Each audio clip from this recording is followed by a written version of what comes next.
Okay, here I am showing you again on another video on how to soundproof, insulate, also structurally hold your house together better. It's also a good thing for it saves power. I mean, this is also good for noise pollution, stopping noise. If you insulate your house on the interior walls, it's smart. Anyway, this holds your drywall. Another thing, typically anywhere where there's wood to plywood or sheetrock, you come in and you caulk it. You use blackjack. You can use like a what do you say? What do you call it? A liquid nail.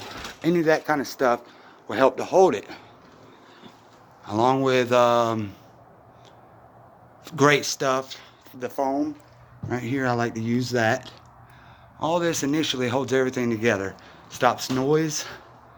Makes it noise proof. Makes it hold together in a contract like a real disaster. They say, you know, you want your walls to breathe. But I think that's actually been inaccurately said to us. There's a reason they want you to have your walls thin. Not quite sure what it is, but I believe that's something that's being falsely said to us. I don't agree with it. I think that you want your walls to be solid. Anyhow, so it's my opinion. Anyhow, this is how you make it soundproof, noise-proof, strong.